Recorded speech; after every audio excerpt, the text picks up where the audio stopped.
Breathing Part 2. Matter cannot be said to cause force, nor can force be the cause of matter. Both are so related that one may disappear in the other.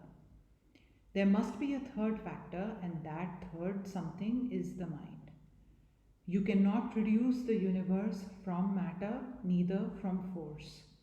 Mind is something which is neither force nor matter, yet begetting force and matter all the time.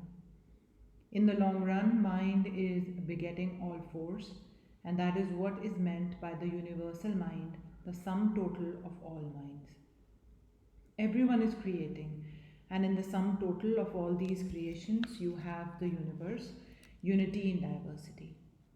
It is one and it is many at the same time.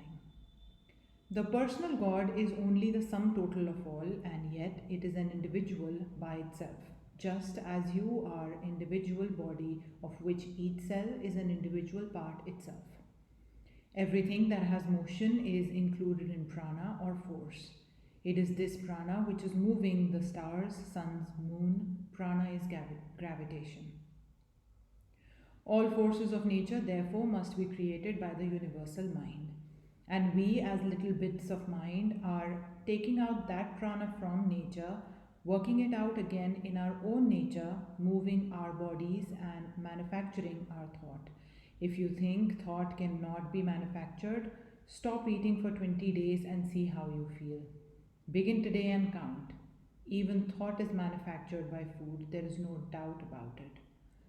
Control of this prana, that is working everything, control of this prana in the body is called pranayam. We see with our common sense that it is the breath that is setting everything in motion. If I stop breathing, I stop. If the breath begins, the body begins to move. What we want to get at is not the breath itself, it is something finer behind the breath. There was once a minister to be a great king. The king, displeased with the minister, ordered him to be confined in the top of a very high tower. This was done, and the minister was left there to perish. His wife came to the tower at night and called to her husband. The minister said to her, "No use weeping." He told her to take a little honey, a beetle, and a pack of fine thread, a ball of twine, and a rope. She tied the fine thread to one of the legs of the beetle and put honey on the top of its head and let it go with its head up. The beetle slowly crept onwards in the hope of reaching the honey until at last it reached the top of the tower, where the minister grasped the beetle and got possession of the silken thread, then the pack thread, then the stout twine, and lastly of the rope. The minister descended from the tower by means of the rope and made his escape. In this body of ours, the breath motion is the silken thread. By laying hold of it, we grasp the pack thread of the nerve currents, and from these the stout twines of our thoughts, and lastly the rope of prana controlling which we reach freedom. By the help of things on the material plane, we have to come to finer and finer perceptions. The universe is one, whatever point you touch.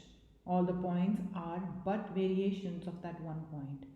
Throughout the universe is a unity at bottom, even through such a gross thing as breath, I can get hold of the spirit itself. By the exercise of breathing, we begin to feel all the movements of the body that we now do not feel.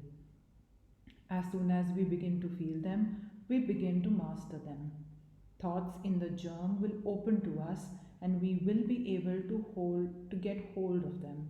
Of course, not all of us have the opportunity, nor the will, nor the patience, nor the faith to pursue such a thing. But there is a common sense idea that is of some benefit to everyone. The first benefit is health. 99% of us do not at all breathe properly. We do not inflate the lungs enough. Regularity of breath will purify the body. It quietens the mind. When you are peaceful, your breath is going on peacefully. It is rhythmic. If the breath is rhythmic, you must be peaceful. When the mind is disturbed, the breath is broken. If you can bring the breath into rhythm forcibly by practice, you why Can you not become peaceful? When you are disturbed, go into the room and close the door. Do not try to control the mind, but go on with rhythmic breathing for 10 minutes. The heart will become peaceful. These are common sense benefits that come to everyone. The others belong to the yogi. Deep breathing exercises are only the first step. There are about 84 postures for various exercises. Some people have taken up this breathing as the whole pursuit of life. They do not do anything without consulting the breath. They are all the time observing in which nostril there is more breath.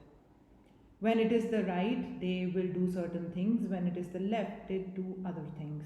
When the breath is flowing equally through both nostrils, they will worship.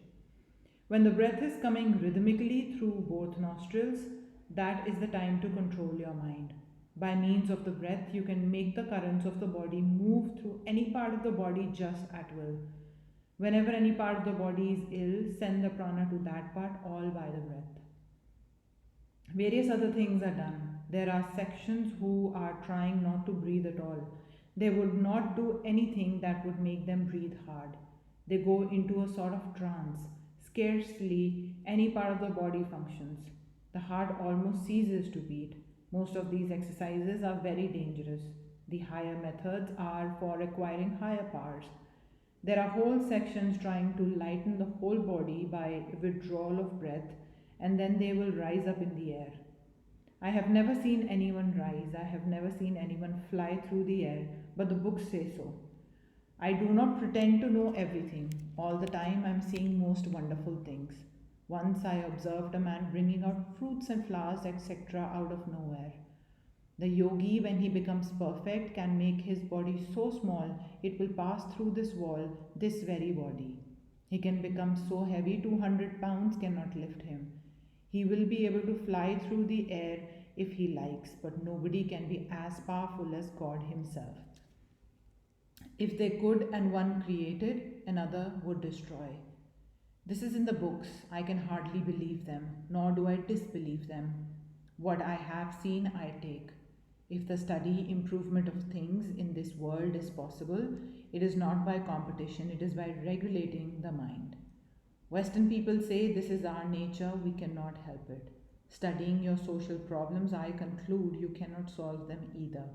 In some things you are worse off than we are, and all these things do not bring the world anywhere at all.